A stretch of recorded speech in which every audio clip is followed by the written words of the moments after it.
there's only one captain of the ship. When you go to take loans and you have 8 captains and 8 directors, it really complicates the loan process. There's a lot of serviceability, or like they'll want to delve into every person.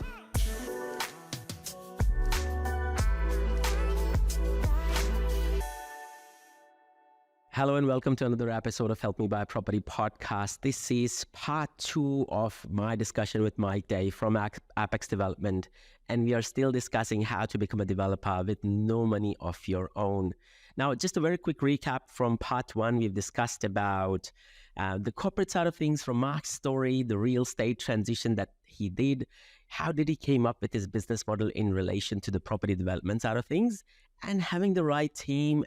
And we just only started talking about numbers. This episode, which is the part 2 of the first episode, is all about numbers. We are going to dive in a lot more deeper into the feasibilities, the loan structures, the finances, the private equity side of things, what is a serviceability business model, and a lot more. So stay tuned till the very end if you want to understand how do finance structures work. Thank you for listening to us again. Stay safe, keep smiling, keep investing. This is Moss checking out. I'm literally going through a deal right now where the deal is sitting on the table. We have agreed on everything. All we're waiting for is a valuation, right? And the seller on the other side, and this is a typical example. This is not, of course, a luxury build. This is not a high-end build. This is just a 4-unit site which has been DA approved.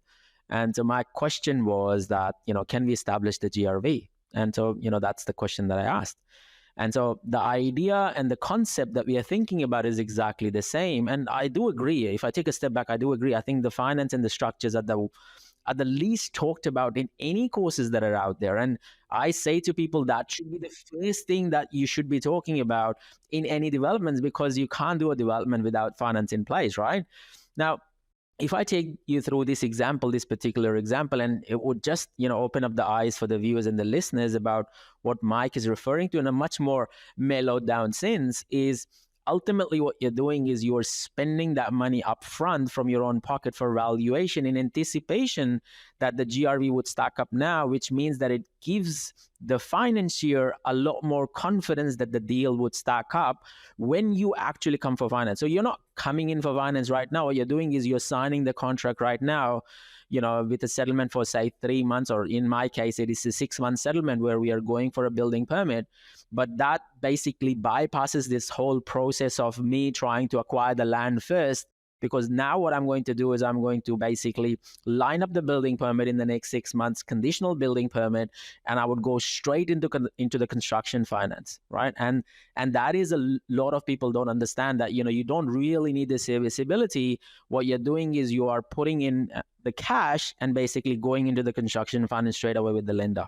I'm going one better than that, because like in some of the sites that we're sourcing, they're 10 million plus, and 5% deposit is $500,000. So we don't want to be losing or losing money on a development and being stuck in a deal unconditionally with $500,000 on the line. So I actually do all the preliminary lender stuff before we even sign contracts, Moxin. I know that we're going to be able to get loans. And just for your investor listeners as well, they're probably thinking, God, I'm going to have to spend so much money doing feasibilities. No.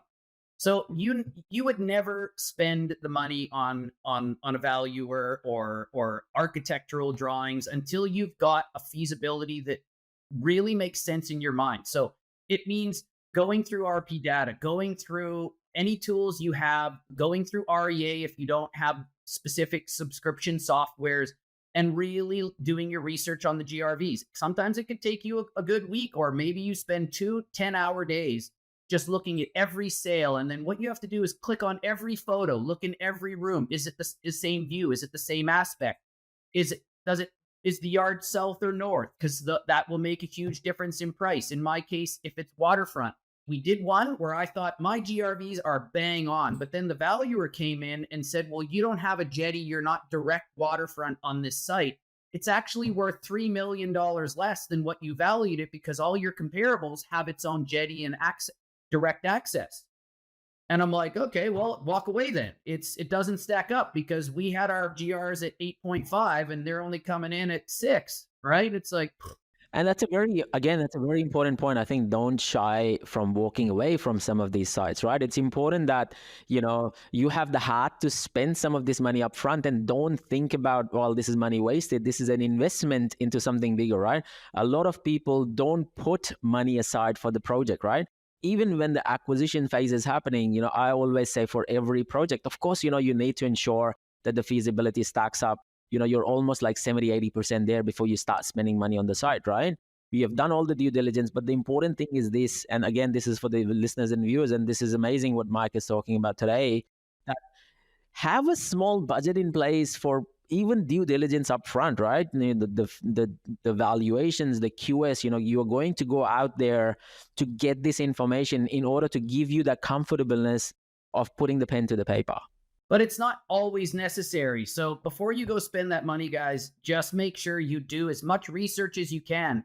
And if you're coming up against a wall where there's just nothing really comparable in your mind, and now you're trailblazing, now you need to make a decision, okay? Because if you're going to build something that doesn't exist and you can set a price, well, you have to be willing to take that risk. But otherwise, because the valuer will still struggle with the same thing. He'll be like, well, we'll pull this and okay, I'll put it here. He still has to come up with a number, but it's going to be just as hard on him as it is for you, even though you're not maybe a professional. But they'll start working on square meter rates, looking at different sales to put something together that they'll support. The problem with that is that they'll usually lowball that number because there's nothing really direct, and you could end up with a bad number. And so, but if you're absolutely certain, like that's why I work in the high-end luxury space, because there's such an underpin, like buoyancy of lack of supply, that when you're just because it hasn't been done yet, and if you build something luxurious with a spanning view of 180-degree ocean views and harbor bridge views and city skyline views, and you build something there and you pay 10+ million for an old 1900 style house or something, you're going to knock over and build a beautiful, like 2-level apartment or something, you can see in 2 years that will grow in value because that high end space is there. But if you're doing things like that in that lower end to mid range, it's a bit more risky in my book. Everyone would say, well, you're playing with such high numbers, but for me, it makes sense. And it actually creates safety for me and my investors, because we know that the high end of the market, people will pay, because wealthy people don't want to do what we do. They don't want to put the time into DAs and all the rest. Some do, but not all.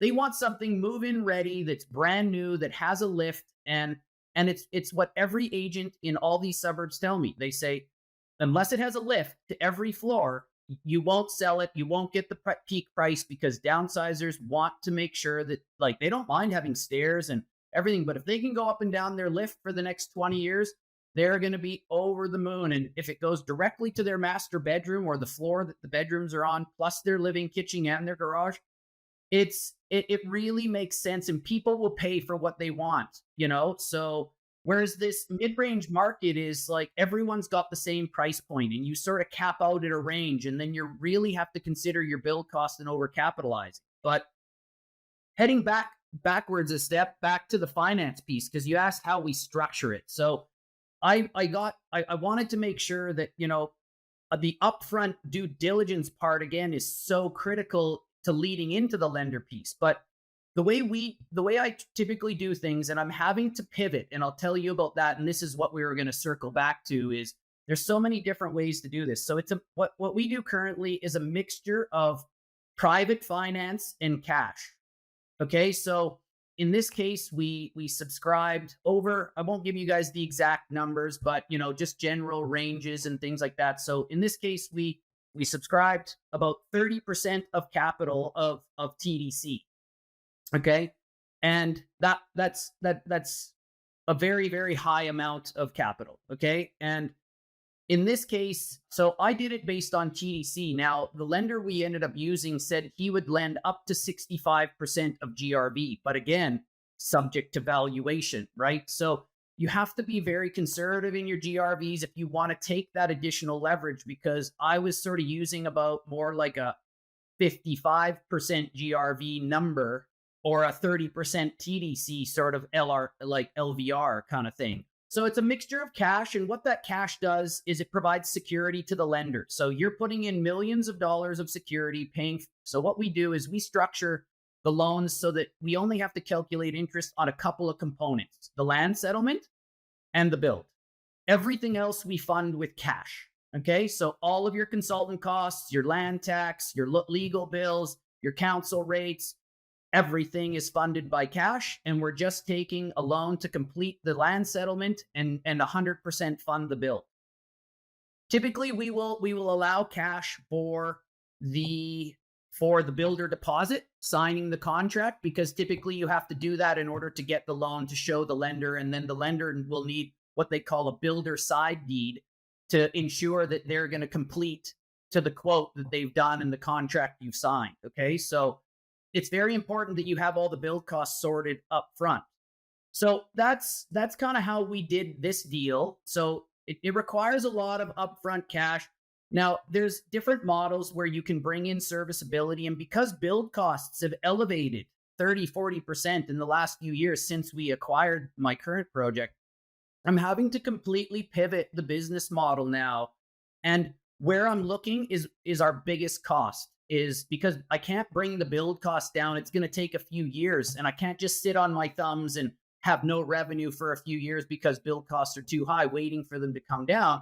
So we go to the other largest cost in our project, which is finance, because in these large luxury, projects, you could be looking at 1.5 million in interest just on the land, depending on how long you need to hold it for.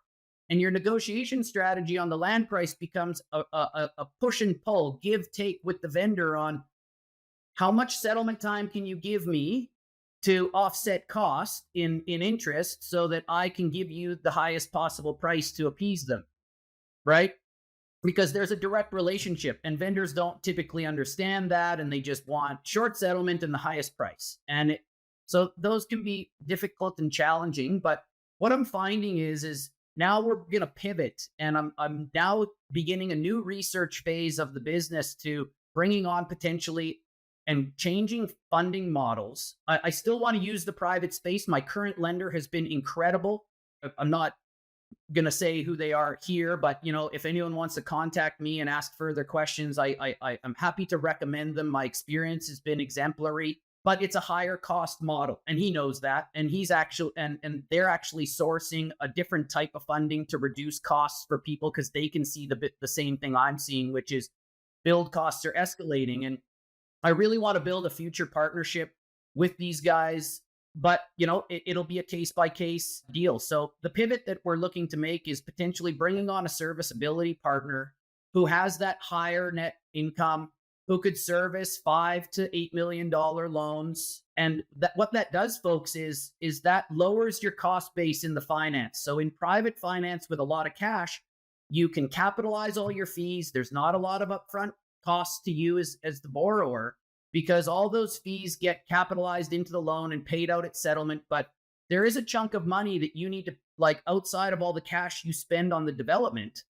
there's a chunk of money that you need to deposit into their trust account to put up front as security. And then I think what they do, I'm just guessing here, because they say it's capitalized to the end, and then the line fees are billed monthly. But at the end of the day, like in our case, we put up about $1 million, and surely he's paying out his investors some upfront costs on their returns, to keep them happy to go into an 18-month deal with some of that money, or he's deploying it elsewhere and going from there.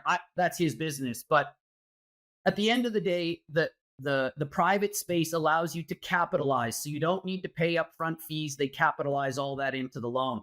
Just like lenders' mortgage insurance when you're buying your PPR, some lenders will capitalize that so you don't have to shell out like 20 grand on top of stamp duty or something for a $1 million purchase. So just one more thing to add for the users and listeners. I think, of course, from a private equity perspective, it would make a lot more sense for them to capitalize, right? Because there is no serviceability in there. So ultimately, they're giving you the money. And if they give you more, which they want it coming back to them, they might as well not give it to you in the first place, right? And so naturally, their thinking is that, well, this is the interest that is going to come back to us anyway. Why give it to them in the first place. We'll just hold it and call it capitalization, right?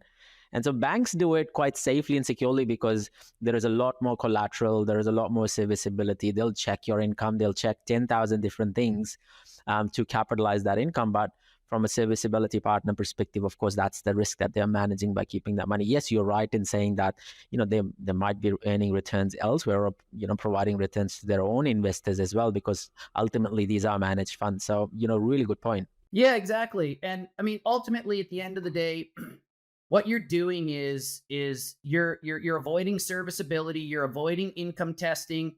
So the way we structure things is like I would take directorship and look at things so that there's only one captain of the ship. When you go to take loans and you have 8 captains and 8 directors, it really complicates the loan process.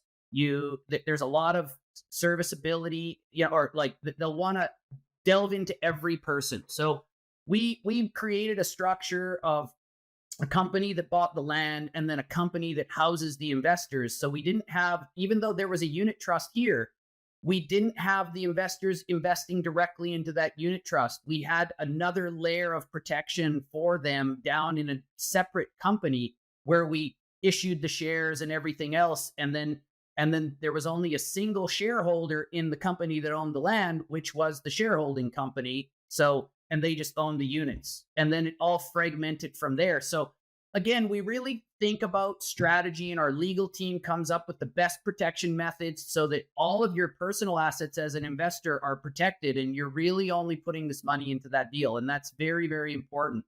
But getting back to the whole structure of the finance, yes, it's cash and debt. But what we're going to pivot to is more of a serviceability model. And so, for example, right, in private space, in the current day, you would be seeing, say you want to take a loan of, let's just use round numbers for easy math, right? $10 million loan. You're going to pay around 6 to 7% just in establishment fees and ongoing line fees on a per annum basis. And those are per annum, not just a one-off fee. So if your project is 15 months, you pay 15 months of line fee, not just the upfront cost of 10 million times 6%. You need to now do the formula of how much do I have to pay for those extra 3 months on the line fee. The establishment fee is one off. And that 7% is huge. It's a huge cost. I mean, think about it. That's $700,000. So if you pivot over to a standard type lender, now it's a bit more difficult going down the serviceability track. There's a lot more documentation and paperwork, but your costs come down to almost nothing. So you might have a 0.5% establishment fee and no line fee, maybe as high as 1% depending on the bank or the lender. Again, my fiance is a mortgage broker, so like I listen to her all day talk about this stuff with her clients. So it's just going in by osmosis into my head about like how much people are paying. And you can leverage up to 80% of, say, as is land value. And then later on for the construction facility, 80% of construction. So you need less cash. You have lower costs. But the problem is you need someone who can service these high debt amounts. And you need someone with a $700-800 million salary who can sign up. Now, then people always ask me, well, what's like, if someone's putting in 500,000 or $1 million, because typically that's what we make our minimum, because we have to deem everyone sophisticated by the ASIC regulations. Okay. And we follow all those regulations, and we create everything that's required. My lenders and I have other people who have all the AFSL requirements to back everything up that we do. So don't worry about any of that side of things. It's very complicated to explain it all, but just know that it's all taken care of in the back end so that we're all, 100% above board here. But it's important that everyone is sophisticated.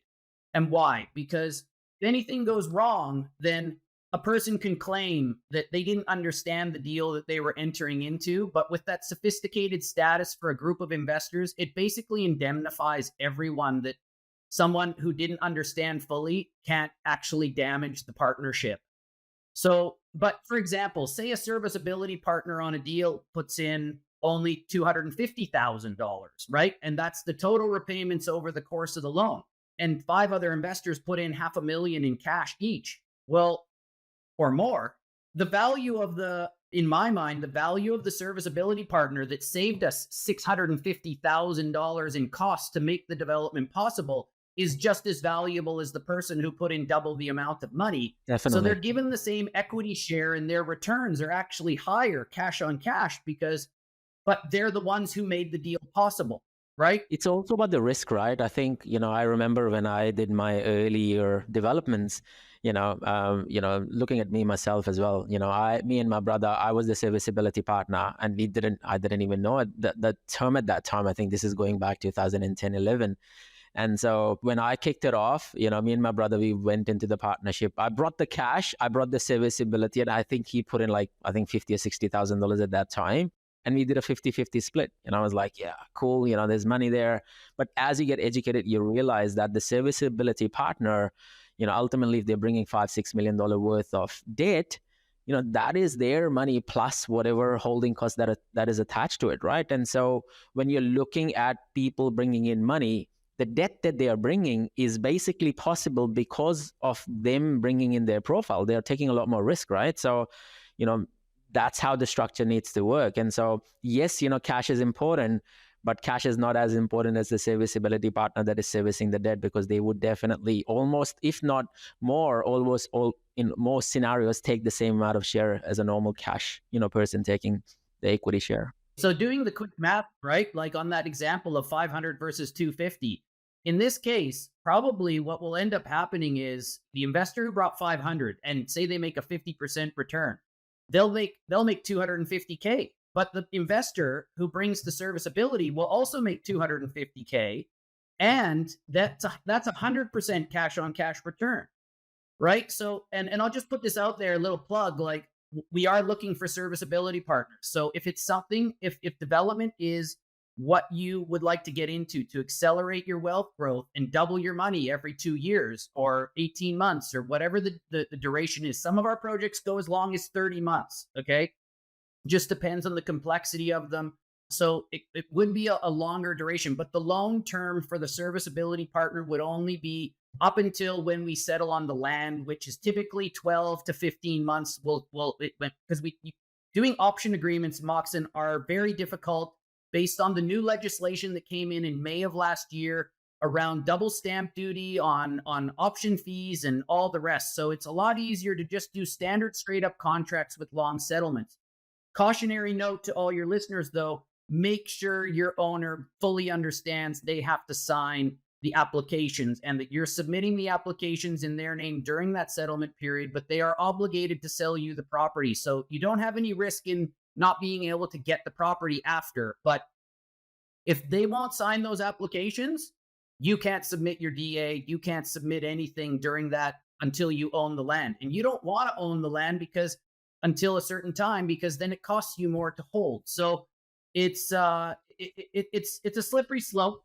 What you need to do, and the way we protect ourselves always, is that when you're we always sign Section 32 or contract of sale in real estate. Say, for example, in Victoria, you always call out a condition of sale that, or special conditions where you talk about, okay, the vendor gives you the right to access to the property. The vendor would, sign all of these without any, within 24 hours, etc. All of those things, and to ensure that there is enough protection in there.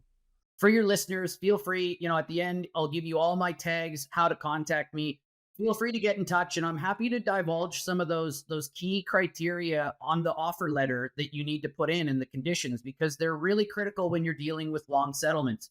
Another one is caveats, right? Making sure that you have a registered caveat, making sure that you have a charge against the property, because in the event that the vendor defaults during that settlement period, you need to be able to make sure you get your deposit back.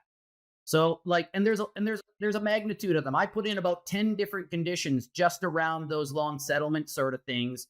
And they're all standard legal clauses that no lawyer will ever balk at, because it's standard practice for this type of transaction. So, but I guess going back to it, if there is a serviceability partner in any of these listeners, feel free to get in touch. We do have a pipeline of projects that we're looking at that would really fit a serviceability model that don't stack up right now with traditional private debt funding and cash equity. due to the build cost nature, and sales prices just haven't caught up to build prices yet, right? We probably need another year or so for sales to jump up and for build costs to just settle and start reducing a few percent. So they're never going to go down, folks. They're not going down.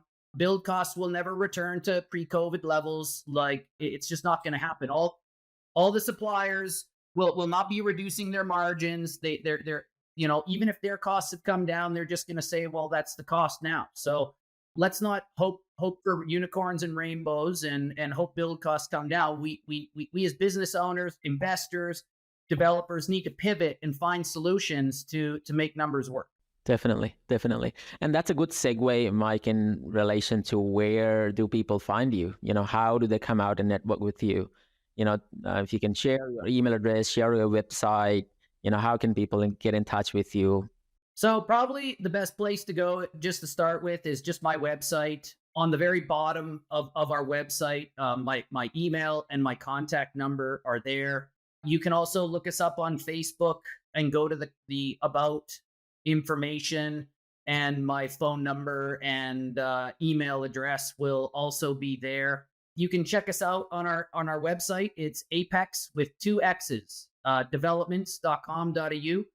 And why the extra X in Apex? Well, as I said, we're focused on that really high-end space, the pinnacle and the peak, and what you need to be successful in that side of the luxury space is that additional X factor that everyone else is missing in the market. And we try to fill a small gap where we're underpinned. But you can also check out, so I'm on Facebook, Instagram, LinkedIn. My tag, I think, is at Apex Developments with an S and 2 X's in developments. You can check out our current project marketing website. It's called Azure Baranier, AZURE, baranier.com.au. Check out, we're going to be updating that in the coming days. The address of my current development is 14 Bulls Road, Baranier. So if you want to look at the listing, maybe late next week, we should hopefully have a brand new drone video of the finished product, a bit of a video walkthrough of the whole penthouse that we've developed, and some new images on the listing as well of the exteriors and things and if you want, on our YouTube channel, you can check out the demolition video there that shows you what was there to start, how it looked when it finished development. There's an excavation video. There's a video of us constructing the slab. And now I'm going to finish off in the next couple of weeks. I'll be posting a really nice video of the transition through the build phase and the fit out.